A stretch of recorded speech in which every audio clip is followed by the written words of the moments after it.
Hey, Gator Nation, welcome back to the Respect Our Decision podcast. Guys, it is South Carolina week as the Florida Gators head on up to Columbia to take on the South Carolina Gamecocks. We're going to talk about it all in this show and a whole bunch of recruiting news. As always, I'm your boy Hirsch, and with me is CJ the Man McCann. What's up, guys? And, of course, as always, the hype man, Wes.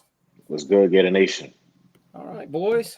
Like I said, we're going to talk about the South Carolina game this week as the Gators try to get to 5-2 on the season. Got an excellent opportunity and a hard environment to play in. We're not going to downgrade that.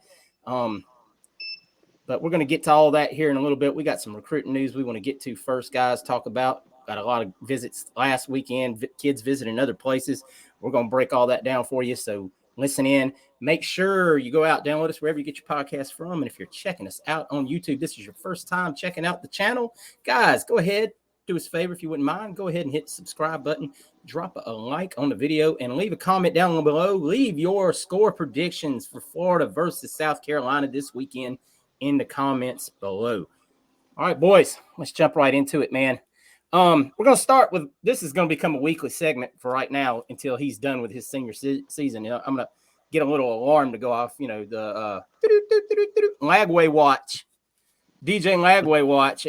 This week's unbelievable Lagway numbers: 391 passing yards, 5 more touchdowns as his team goes to 7-0 on the season.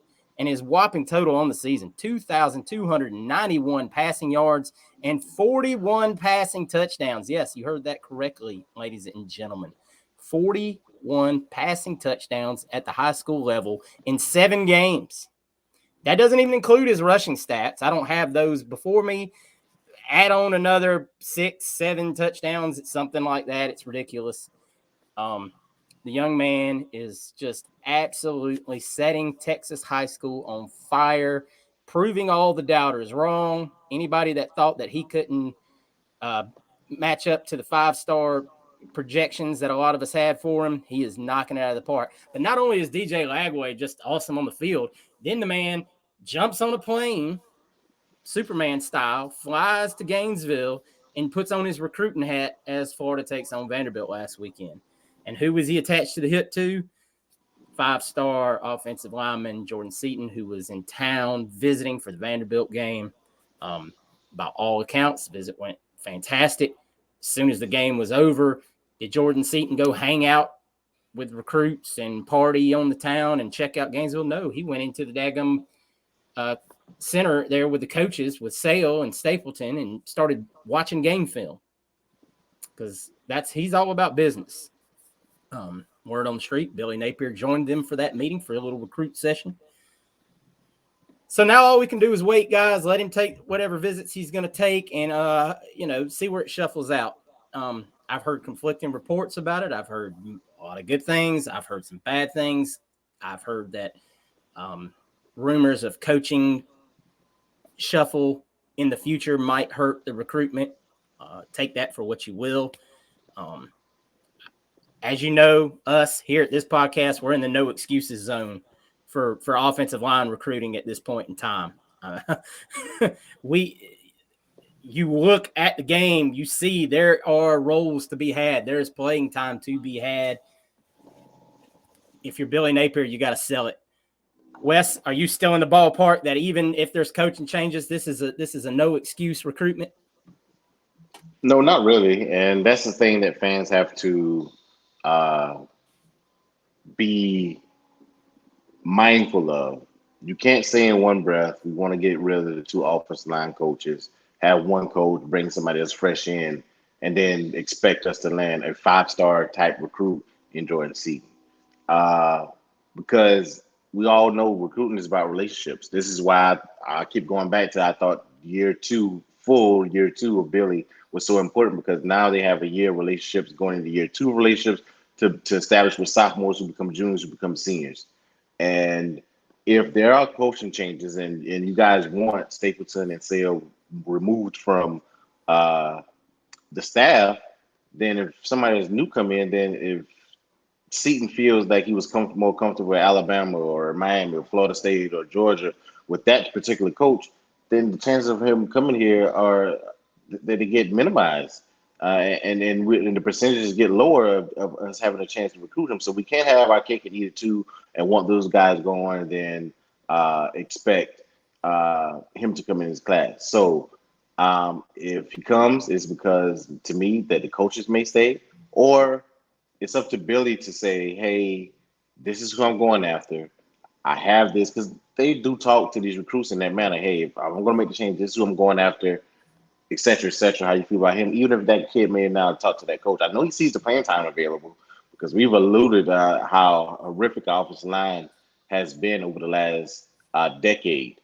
So there's playing time available, but to me, relationships matter, and to me, because I don't know if the staff will be here, I don't know how to even rate our chances of getting him because I'm in that motto. If they don't get him, then they need to be gone. But if they get him, then I'm okay.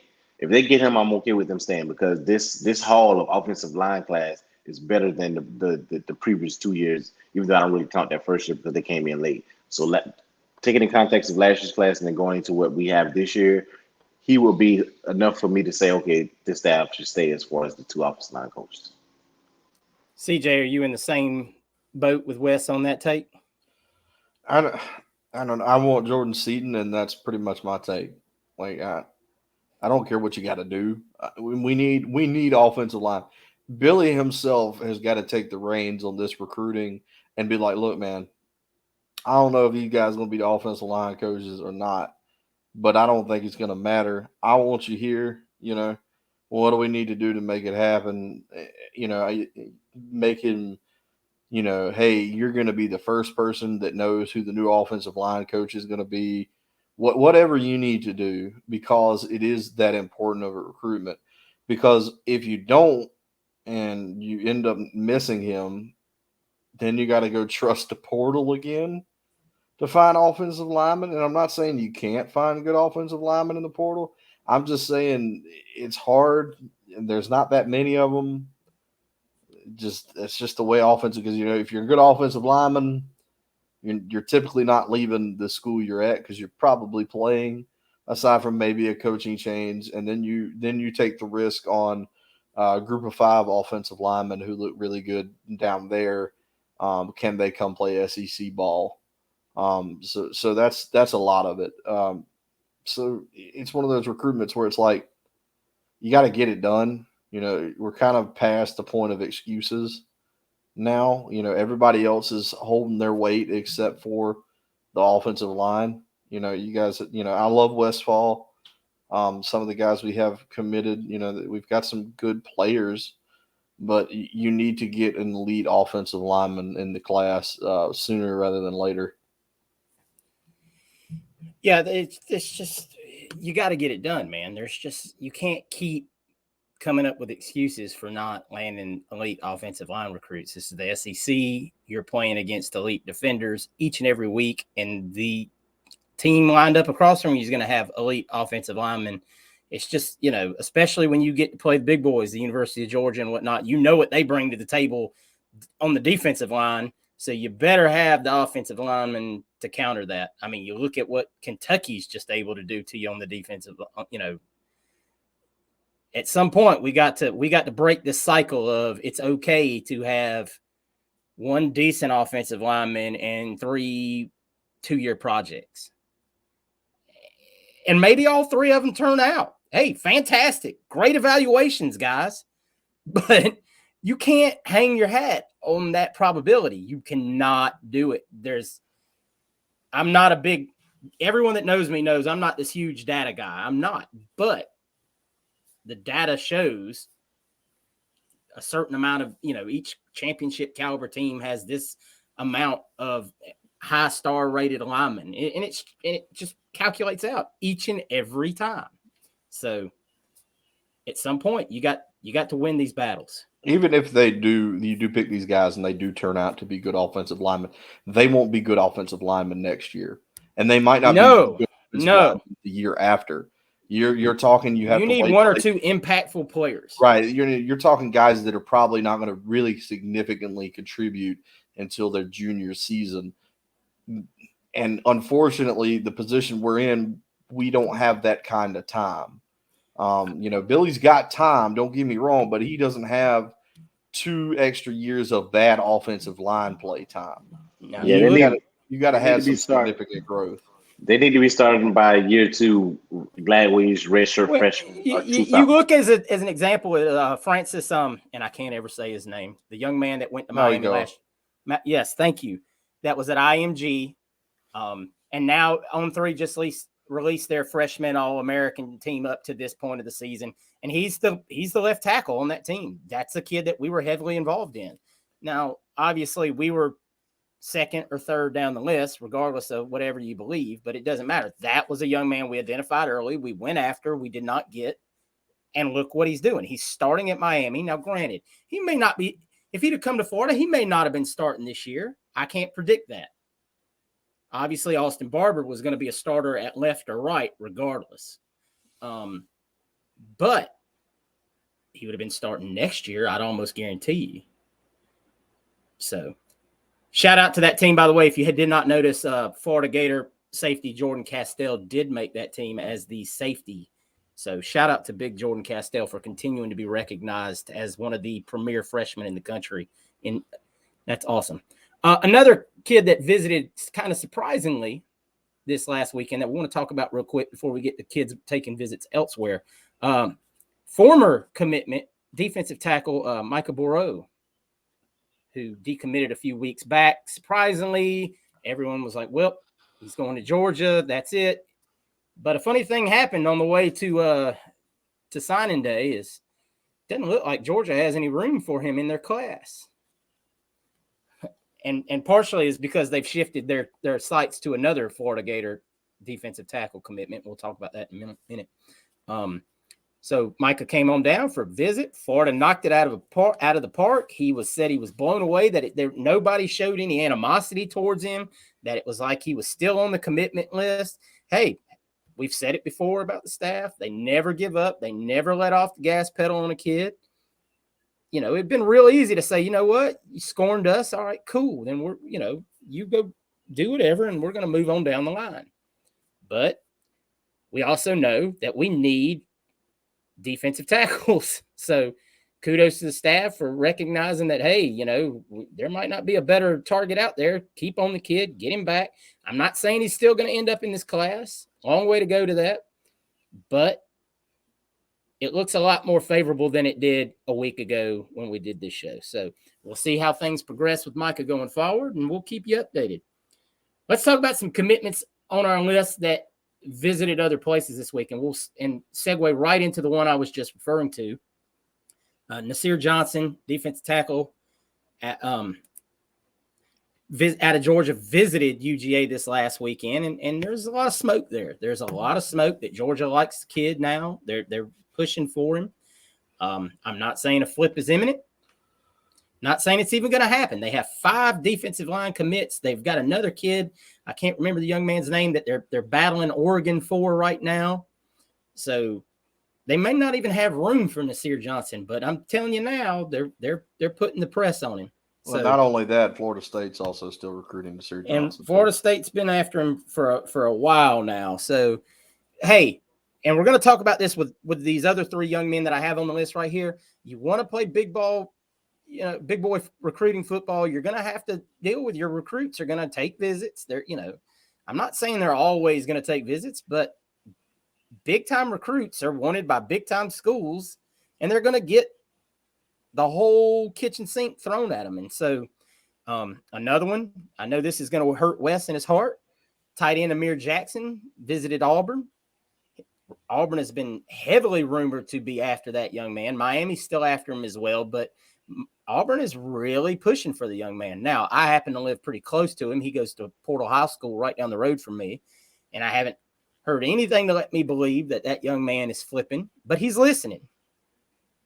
And this is where it is important. We mentioned it in previous shows to see Boardingham out there catching more passes, man, being heavily involved in the offense. That's where you sell him. Look, we don't have a tight end room. Go push open that door, man. There ain't nobody in there. Bunch of guys wrapped in medical tape. And I mean, it's just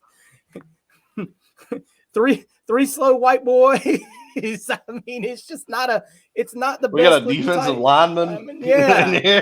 Tony Livingston was an offensive lineman that played basketball. It's a weird room right now. We need some premier athletes. You're that guy, and you're the only one. So we got a lot to sell.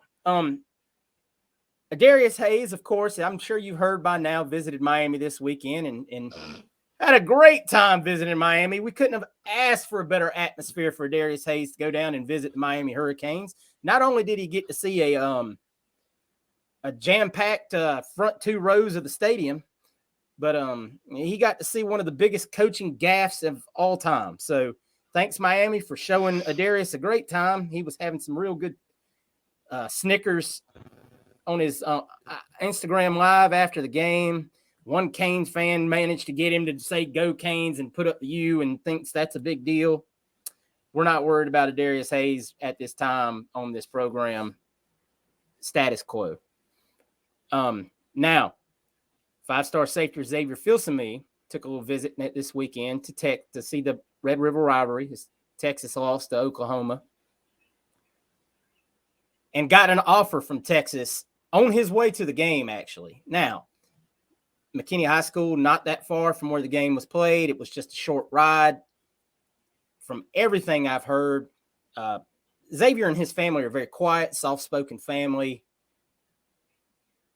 They don't say a whole lot, but it's just a quality family, and there's nothing to worry about on this right now. As obviously, Texas just offered him, so the relationships haven't been all the way there, but they're trying. I listened to some talk from I believe it's Jerry Hamilton, who's a Texas message board guy for On 3, and he said, "Look, I'm not saying that there's a chance at a flip. It's a long shot, but we're going to give it Texas is going to give it their best shot and see what happens." Yeah, not to mention too, the Texas-Oklahoma game isn't just the Texas-Oklahoma game. If for those that don't know, the Texas State Fair is going on. It's not like he went to Austin and visited Texas or anything like that. He went to the fair to watch a great game that's down the road. So I don't think it's as now he probably will visit Austin. He'll probably go to Texas. But you're a 5-star safety kid. I don't blame you for taking those visits. You've earned your right to. And either Connor or Zach that pointed out that as soon as he tweeted out the offer, he tweeted out that was Connor. It was Connor Cart, friend of the show. Yeah, that tweeted. He put out that that's why he's a 5-star safety, because of his awareness rating. Yeah, he knows what's going on. If his fans that saw that, they would have went crazy. Oh no, he's going to flip and go to Texas. So shout out to X for putting that out there and just to let the fans know, hey, I'm still committed. I'm still fully committed 100% to the Gators. So shout out to him for having that win. It is a huge honor for any Texas football player to be offered by the University of Texas. I have no gripes with him posting that offer. I have no gripes with him going to that game. If I'm living within an hour of that football game and you offered me a ticket to that football game, you bet I'm going. I don't care about either team. It's 2 top 10 teams. You want to go see that in person. It's a good game. It's the best rivalry in college football. The two exactly. teams, they hate each other. You get to go to the fair, eat corn dogs, and watch a great football game. I mean, if you told me tomorrow, hey, Hirsch. It was a good-ass game. Hey, Hirsch, I got 2 tickets to go watch LSU, Alabama. Okay. I'm going. Right. Because I'm a fan of college football. And if I can go see a game like that in person, you bet your butt, and get treated like royalty at the same time, count me in. All right, guys, one more recruit to talk about. LJ McCray took his official visit to Florida State. Noles feel good. Some Georgia people feel good. The Gators feel good. LJ McCray's birthday is October 18th. His rumored commitment as of today, just floating in the Twitter sphere and other places, is October 21st. That is the rumored commitment date. The one piece of info I have on this that makes me feel very good about LJ McCray is, and because I prepped for this show so great, I don't have the man's name in front of me because I failed on that part. LJ McCray's father's best friend is a staff member at the University of Florida. He is one of the Army. So that has been an in for the University of Florida the whole time on that. Like I said, it's recruiting, guys. It can go any way possible, especially when they know it's getting close. Florida State got people know, hey, well, the rumor is he's committing in 2 weeks. Georgia people, he's committing in 2 weeks. We didn't even talk about that when we were talking about Georgia's defensive line class that they already had a minute ago, having 5 guys. Shout out to Hamburgers. But I don't believe as of this time, I believe Florida State's probably the more significant threat for LJ McCray in this recruitment. I think the UGA thing is kind of, they've got other targets, like we said. I don't think their full focus has been on LJ. But the one constant in this recruitment the whole time has been Florida, ever since he took that midweek visit before the barbecue back at the end of July. The Gator staff has felt really good about their standing with LJ McCray. Now it's the time where you close the deal, you get that commitment, and then you got to hold on. Just like all these other commitments that are taking visits and everything else. Getting that commitment is just half the battle. Then you got to recruit him twice as hard for the rest of the season because everyone knows they got ground to make up. So if anything breaks, we hear anything different, we'll keep you guys up to date, up to speed, but all we can do now is hope that the staff gets it done, guys. All right, boys. Let's talk about South Carolina week. Spencer Rattler and the Gamecocks, man, they've been giving up some sacks this year. This would be a good time for the defense to have CJ, we were talking about this before we got on the show, so I'm gonna kick it to you first because you have some numbers and all that good stuff. You're the stat guy, kind of. Talk about the rate at which South Carolina is giving up pressures and sacks on Spencer Rattler this season. It's a lot. I think I saw before the bye week, Spencer Rattler had been pressured, I think, 78 times in this early part of the season, which is ridiculous stuff. South Carolina's got a patchwork kind of job at offensive line. They've had going since they played North Carolina in the first week. That's the main thing with South Carolina and the reason they can't really get off the ground. They've got a great wide receiver in Xavier Leggett, who's phenomenal, a great weapon, one of the best. He'll be playing on Sunday. South Carolina usually has one of those guys, and he's awesome. The problem is you've got to keep Spencer Rattler up long enough for him to throw the football to him. The running game has been kind of hit and miss because of the offensive line. So that's where we're going to look to make our money. You're going to have to, as we saw last year when we played them, that's how we beat them. You kept Spencer Rattler off his game. We saw the great play that lives in infamy now with Desmond Watson with the sack fumble recovery. Just some great stuff there. But that's how you beat them last year. And I think that's the same recipe to getting the win this year. Is you're going to have to beat up Spencer Rattler, because we've seen what it looks like when you don't get after Spencer Rattler, because we played him in the Cotton Bowl and he tore us up. The guy's not bad. He's not a horrible quarterback. He'll be a guy that goes to the NFL. He'll probably get drafted in the second or third round.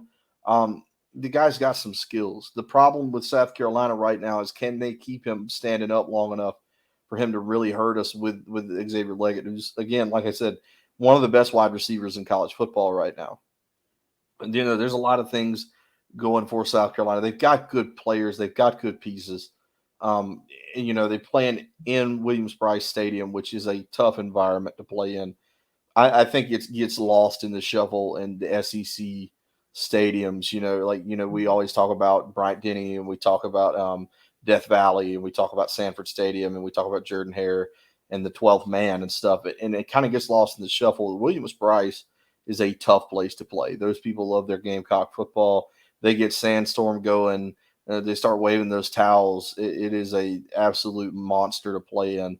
And they need to win bad. They're coming off a bye week, which the next 3 opponents we play will be coming off of bye weeks, which I have never in my life heard of. Now, to be fair, we played Georgia. We'll be coming off a bye week too. But the next 3 opponents, South Carolina, Georgia, and Arkansas all come off of bye weeks when they play us, which, like I said, is just something that I've never heard of. That's pretty wild.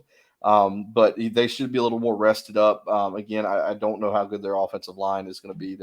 They've got some transfer guys. They got an Ivy League transfer at offensive line.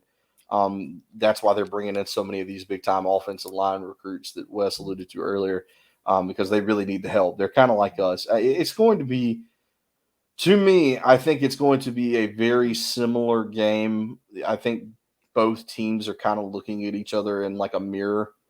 You've got a fan base that's getting kind of restless with Shane Beamer. They want him to start winning big games.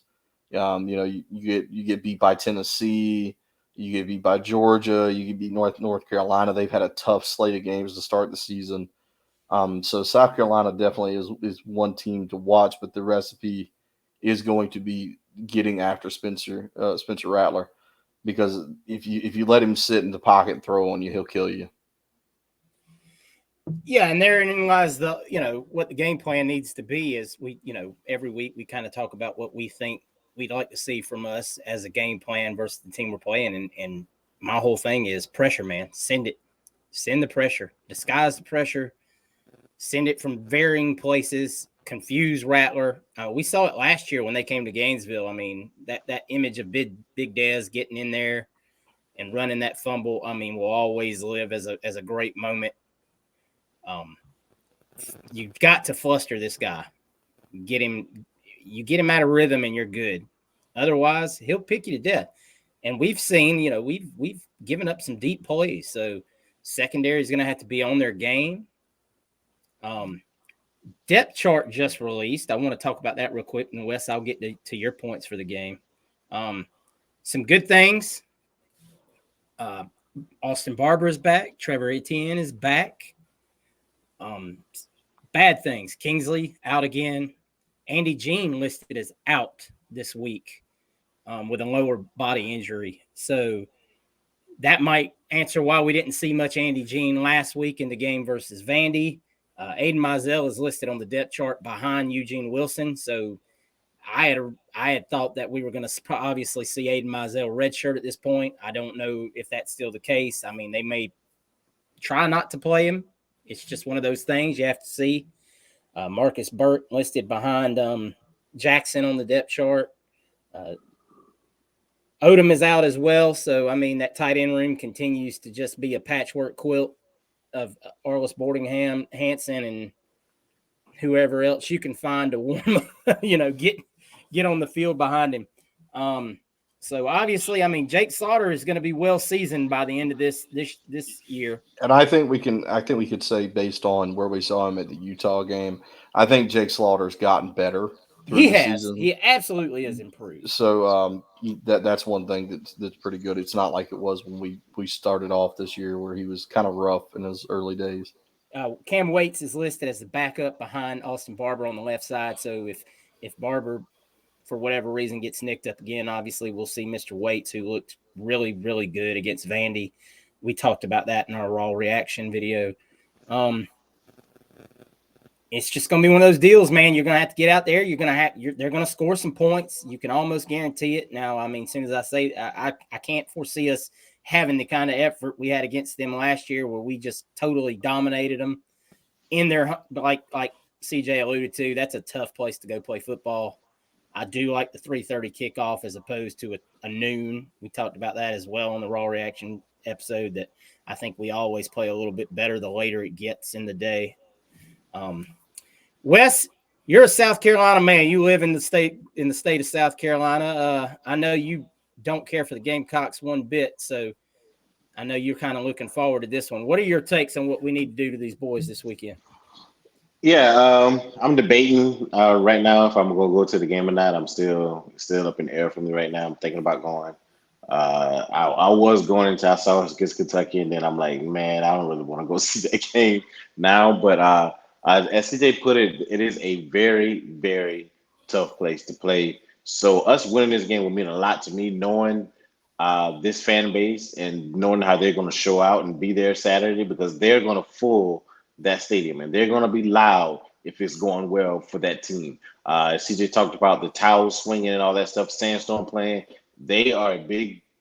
We have no professional sports team here.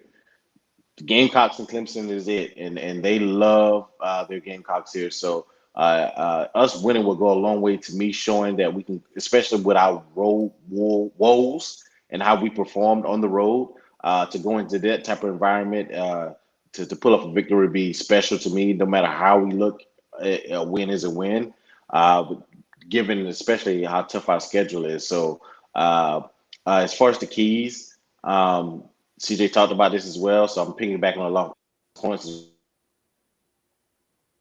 Uh-oh. Oh, Uh-oh. no, he'll hop back in a second. Wes had technical difficulties. The Gamecocks, they got him. Yep, they heard him, buddy. I told you he's in South Carolina, man. He's in enemy territory. They sourced it down. They heard him talking about it. Him with the cock-a-doodle-doo, and he was gone. Man, I'm telling you, it's real up there. That Gamecock Dave from Twitter got a hold of him. Come on, man. Not that freaking idiot. Jesus. Yeah, I mean, it doesn't go without saying, man, that you're just gonna have to, like we said, I want to see the offense continue to show some new wrinkles like we've been doing. It seems like each and every week you've had some new things added into the offense. I think that is the handprint or footprint, however you want to put it, of Russ Callaway maybe being more involved in some game planning with Billy as to adding some wrinkles and things that teams haven't seen. Yeah, I believe it was reported that Russ had a lot to do with the play calling inside the 20s. And you can absolutely see. I mean, I know some fans are they wear the blinders and they're just see, oh, we just run the same routes or the same plays. No, we really don't. It's just you watch it in real time. You don't have time to really break that down in your head. If you go on YouTube the week as the week goes on and you watch the breakdowns, even the guys that do the breakdowns will talk about, well, that's a new wrinkle. That's something I haven't seen us do. I like this concept. That's a newer concept that we haven't seen before. And there are a lot of those. Now, I'm not saying that we're running 20 new plays, but maybe just a slight variation on a previous play.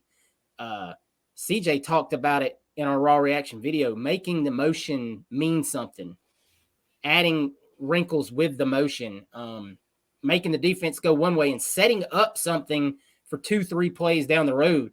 And that was one of the big things was you kept running the motion and they kept the defense would shift and then you run it back out, you reverse the other way.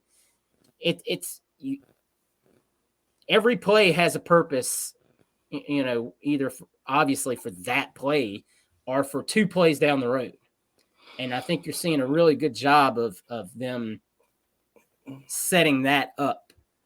So yeah, and I think Trey being in the offense is going to open up some things that we didn't know we had. So much more because you have to account for him on every play. It's the Percy factor. And no, we're not saying he's Percy. I'm not. A lot of people are like, oh, he's got a lot. Yeah, man. I mean, he does. He's got wiggle. He's got frontline speed. I want to say Connor Clark said he's got like it might not have been Connor, but it was one of them that said he's got like that Odell thing about him, like Odell Beckham. And I think I liked that comparison more than I did the Percy. He's just a gadget guy. He's a football player. I really like I said once again, guys, if you're not watching the Raw Reaction Show, you need make sure you do every weekend. We put it out after the game. The thing I love about Trey the most is he runs forward. And what I mean by that is he's a one shake and bake and he shoots forward. He doesn't juke, let 3 guys converge on him and then try to get an extra yard. He realizes I'm going to put one shift and I'm going to go that way. He recognizes where the defensive guy is going to break and he gets that 4, 5, 6 extra yards right off the rip instead of just hoping he can make a couple of guys miss and turn it into some big play. He just gets yardage. I mean, every time the kid touches the ball, it's 5, 6, 7, he's going forward with it. And that's something I wish he would teach the rest of the offense. That's something we saw from Montreal this weekend that we talked about. That was the change in his game, that he played absolutely different because he was dropping his shoulder and running forward. He wasn't getting up in the hole, trying to make a guy miss. He wasn't trying to be Trevor Etienne. He was trying to be Montrell Johnson. And that's, as long as they keep playing like that, man, I got a lot of faith in these boys. Great. If you watch those breakdown videos, I mean, the offensive line was doing a lot more second level blocking this weekend as well, which opened up those big holes for some of those runs like you saw Trey Webb get. If you go back and watch just the breakdown of Trey Webb's run, his long run that he had in the game, it was a tremendous job of everybody doing their assignment. You saw Damian George chipped his man, got to the next level, blocked the linebacker just enough out of the play. And that is what Billy keeps talking about having executional problems that we've been seeing in the earlier games, where guys aren't maybe getting to that second level. They're spending too much time on that first block and not getting to that second man, and that second man's able to fill the gap and the play explodes. Hopefully we can have the same growth on pass blocking this week. Because this is Tennessee. I mean, not Tennessee. That's what I'm saying. This is a South Carolina team that went to Tennessee and got smoked.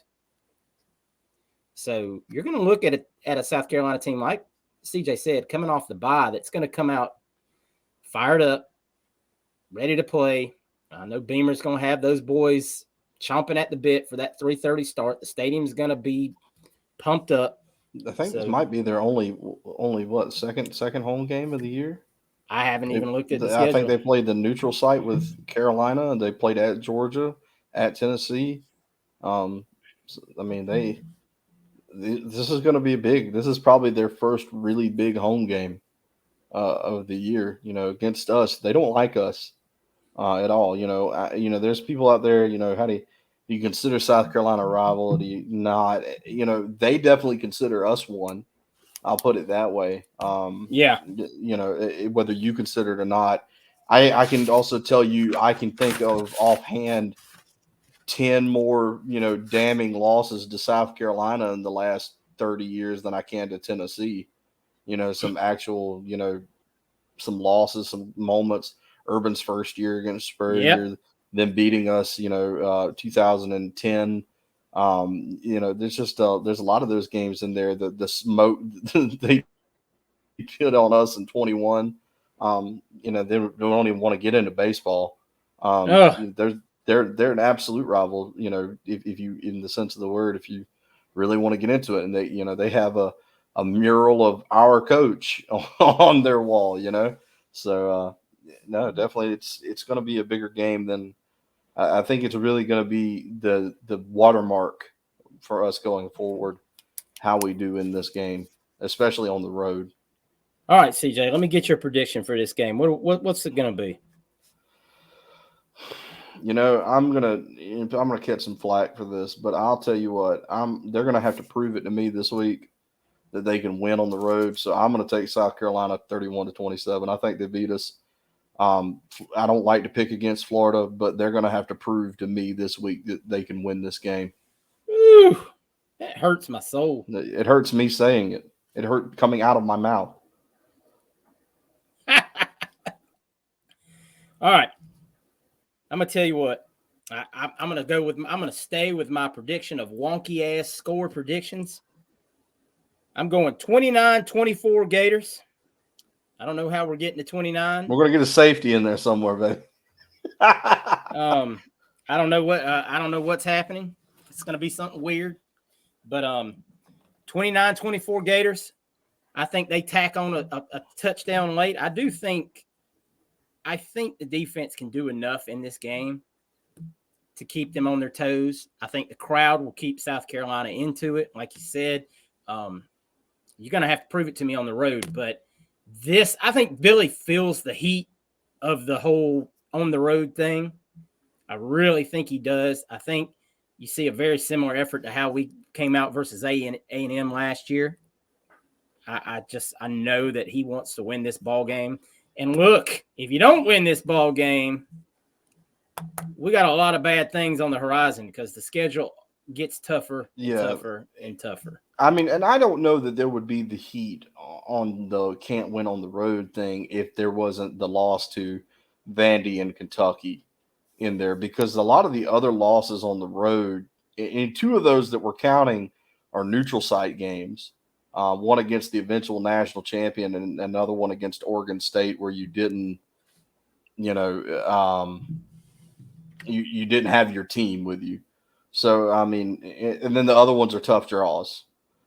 And it's only going to get tougher. All right, we got Wes back. All right, Wes. All right, Wes. Yeah. I heard everything y'all guys were saying. I'm going to give my score prediction and then try to wrap it up quick about my synopsis of the game. I will give a score of 27-21 Gators. We got to keep Spencer in the pocket. Got to get to him. Something that I don't think we've been doing well is getting sacks. This is offensive line we should take advantage of, so we got to get those sacks. Got to pressure, and besides Cersei, I think TJ Sapp had a lot of. He had, I think, 2 first fumbles last week. We didn't get back. We gotta get turnovers. There's something. This defense, as good as they've been, in my opinion, we haven't enforced a lot of turnovers. In the Tennessee game, we got the Desmond Watson calls the pick that Castell got. Devin Moore got. But I need to see more turnovers in this game. That'll be key, and I need to start fast. So to Hirsch's point about the fans will keep the South Carolina in it, we got to get the fans out of it. And the good way to do that is to start faster than we have been starting. So to do that will be key. Special teams need to be on point because this is a team that is number one in special teams. They have tricks up their sleeve. They're going to be doing all. And as poor as our special teams has been, they're the opposite end of the spectrum. They're the opposite of us. So whatever they're doing, we need to have that as one of the key focuses because the game is divided into 3 spots, which is offense, defense, special teams, and we can't let them win their special teams by a large margin because if so, they'll win this game. So I'm going to go 27-21 Gators, and hopefully we come out with a victory. Yes, sir. Pressure all night. Send it all. Make that man fight for his life. That's what I want to say on our Raw reaction video. I want to say, man, we had that man fighting for his life for 4 quarters, and it should be a good victory for the Gators. But like CJ said, you got to prove it. We've been waiting on a great, road effort for a while now. Time to put up. All right, guys, it's that time of the week again. Week 7 Pick Ems. You know how it is, man. Each week, 10 great football games. We give our predictions. We keep track. Last week, we all went even, 7-3 across the board, even though we had some different picks. Wes picked that Oklahoma-Texas game on the money, man. He got them Oklahoma Sooners. But then he went ahead and stuck his chest all the way out and picked Kentucky to beat Georgia. I don't know what to tell you, man. Man, that thing was over before they finished singing the national anthem. Ooh, boy, I knew it might be. I thought it was going to be a better game than that. But, on the season, that brings us Hirsch, 42-18, and CJ and West both 38-22, 4 games back. Is this the week they catch up? I don't think so, but we're going to see what happens. And we're going to start right off the top. We're talking about those Kentucky Wildcats one more time. Missouri travels to Kentucky. 2 5-1 football teams battling it out in the Bluegrass State. Wes, since you're such a Kentucky man, I'm gonna let you pick first. Missouri can score. I'm gonna go with Missouri. Oh, he takes Mizzou on the road. CJ. This is a tough one. It's a tough game. Yeah, because I could see, Kentucky's playing at home. I think if they were playing in Columbia, I don't think I'd have a second thought. But I'll take Mizzou. I think Mizzou can really beat them through the air. I'm gonna tell you right now, I'm going with Mizzou. I think Kentucky's ass is chapped. I think they're hurt. And I think Missouri can put up too many points, and Leary can't battle them back. I'm just going to tell you the truth about it. That's the same thing they ran into here. If they can't run the ball early and often and possess the clock, Larry ain't bringing them back. Give me Missouri. All right. UCLA and that young freshman quarterback Dante Moore travels to Oregon State. CJ, who you got? It's hard for me to pick against the Beavers in Corvallis, so I'll take Oregon State. All right.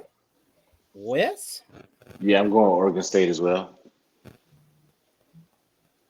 Yeah, I think that defense of Oregon State is going to give a young quarterback all he wants up there in Oregon. So give me the Beavers as well. All right. Auburn travels to LSU, a LSU team that all of a sudden is not quite what we might have thought they were. Wes, who you got? LSU at home. I love Auburn's defense though, but LSU at home. CJ. I don't love Auburn's offense. Give me LSU. I know LSU's defense is bad, but Auburn's. I mean, that's the irresistible force meeting the immovable object here. And that's where I am with this game. Is like, I think LSU can score enough points and Auburn can't. If that, just to be real simplistic about it, I don't think this is another one of those offenses that's not going to battle back if they get into a 10, 17-point hole. It's just going to be over. Give me LSU. All right, this is an interesting game on the old paper.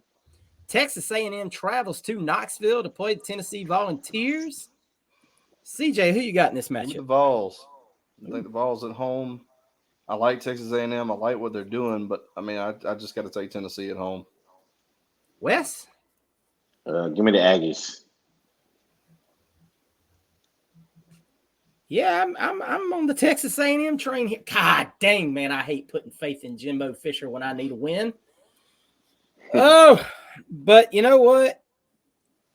There's only one man out there that I have less faith in than Jimbo Fisher, and that's Joe Milton. So I'm going to go with Texas A&M because Tennessee needs a win here. All right, NC State travels to the Blue Devils to take on Duke. Wes, who you taking in this matchup? Duke. All right. CJ, this really sucks because Duke doesn't have their quarterback anymore. And that's not good. But NC State isn't much better. Give me Duke at home or whatever that's worth. 7 points. Yeah, this is tough. I'm gonna go ahead and take NC State on a road upset, man. I think maybe Duke has shot its proverbial load. Yeah, maybe they peaked. Duke has climaxed. I mean, this is a team that we weren't real sure how talented they were at the beginning of the year. CJ made it very clear off the rip. And without their quarterback, that's a tough road to hoe. We'll see though. I love their coach. All right. Battle of the no points scored. Iowa at Wisconsin. CJ, who you got? Pick whatever. Iowa, I guess. To be Iowa. Okay. I mean, Jesus, this is going to be like watching paint dry. It's like if you guys ever wanted to watch like a game with like John Heisman as the head coach back in the day or something, this is probably what it looks like. 6-3 in a shootout. Wes? Yeah, I'm going with Iowa as well. This that LSU Alabama with lesser talent back in what is it, 2010 or something like that. Yeah. Give me Wisconsin at home, baby. No, the Badgers. Give me the Wisconsin Badgers at home. All right. Rock Chalk Jayhawk, Kansas travels to Oklahoma State to take on Jeff Gundy. Wes. No Jalen Daniels. He's doubtful, by the way, Wes. I'm going with Kansas. All right. Even without their quarterback. Yeah. All right, CJ. I'm guessing you're taking Oklahoma State. I'm taking Oklahoma State at home. Kansas doesn't have their quarterback. That guy's good. That guy makes up for a lot of deficits. Yeah, I'm gonna take Oklahoma State at home too. with that pertinent information. He's a man. He's 40. Yeah, he's about 50 now. All right. One of the great rivalries of all time college football. USC travels to Notre Dame to take on the Domers. CJ, who you going with? This is tough because I want to say that USC was just looking ahead playing Arizona. I kind of had that same I feel feeling. like that. I'm going to take the Trojans. I think that Notre Dame, as good as Sam Hartman is, I think if they get into a shootout, I don't think they can run with USC. Lincoln Riley, for all his woes and Grinch on the defense, have been able to outshoot about everybody. So I'll take the Trojans. Wes? I'm gonna go with the Irish. Woo, woo. Golly. They need to win. They need this. I talked about this last week after this gauntlet of games they've run. USC's probably, I think they're going to drop a game somewhere, but I just don't think this is the one. I think Caleb Williams is going to use this as a big-time spotlight game. He's going to go out there and show why he's the number one pick in the draft.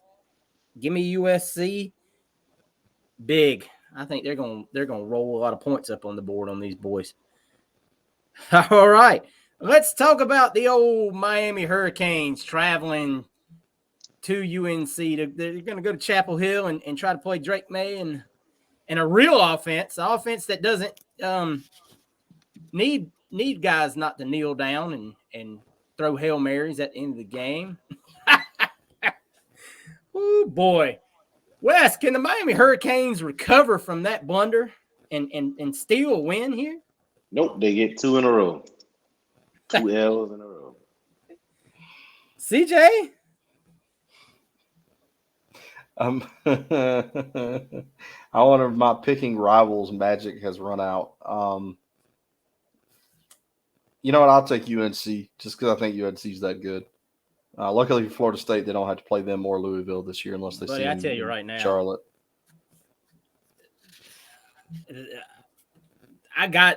Miami's got some talent on their roster now. Let's not lie. They have added some talent. They have really shuffled that roster around. But boy, they played the absolute biggest stinker of a football game I've ever seen to have as much talent. People talk about that not kneeling down, and that's just part of the problem. I mean, you had Van Dyke throwing 3 interceptions. Georgia Tech is not that great of a football team. So not only that, they let them drive 70 yards in like 20 seconds. The not kneeling down was one thing, but then you don't play prevent defense. I'm just like, yeah. How did you let somebody get behind you when they don't have 4 choice? people? There were 4 people chasing that man. That's what everybody's talking about, not kneeling down, but nobody's talking about the fact that then they didn't play prevent defense. I can't. I've never in my life seen anything like it. That was one of the worst coaching jobs I've ever seen in the history of football. Give me UNC, and whatever the point spread is, I think you have to go on the road after a game like that. I think it's just going to be it might get ugly. All right, let's talk about the heavyweight matchup of the week. Guys, Oregon travels to Washington. Bo Nix to take on Michael Penix Jr. Well, CJ, who you going with in this game? This should be I like both of these teams. Like, I think both of them. Yeah, this will be a fun football for the game. Pac-12 have good defenses. They have good quarterbacks. They have good running backs. They're offensively, they're very good, but they both play some pretty sound defense. I like what Dan Lanning's doing. I like Oregon, but something about this Washington team, something about Michael Penix. Give me Washington at home. Give me the Huskies. I like the pick. All right, Wes. Yeah, I'm a excuse me. I'm a Penix fan. This is his Heisman moment. Beats Oregon at home.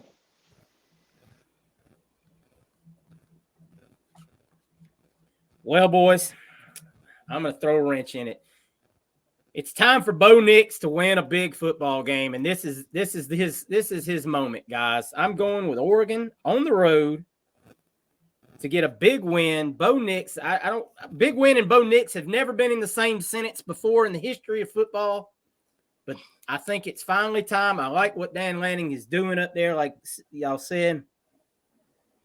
I got Oregon. I think Oregon is going to be the team that sleepers its way, past everybody, and that might be that might make it on into the playoffs in Dan Lanning's second year.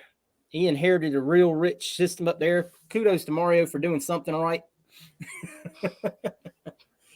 I like what he's got going on. Give me Oregon. And there it is, boys. The picks are locked in. Another exciting week of college football. As always, don't bet your hard-earned money on these picks because while we're right quite a bit, we don't know nothing, guys. We're just three average guys talking about football on a podcast. All right, boys. So that's going to do it for this week, man. We appreciate you all, as always, tuning in, man. We enjoy all the interactions. We appreciate all y'all bring to us and all the suggestions and everything y'all do to make us successful at this podcasting thing. CJ, what do you got for everybody before we get out of here? Just make sure you guys are always supporting the YouTube channel. We're growing great. You guys are doing good. You're commenting every week. We've got great numbers. We really appreciate you guys doing your part. Check out our friends at Alma Mater. They got stuff coming out like every week. They've got the shirt with Ricky. They've got the shirt with Graham. They've got the jerseys, the black stuff that you wanted to wear, the black uniform for the blackout game that's coming up. Yes, the black stuff.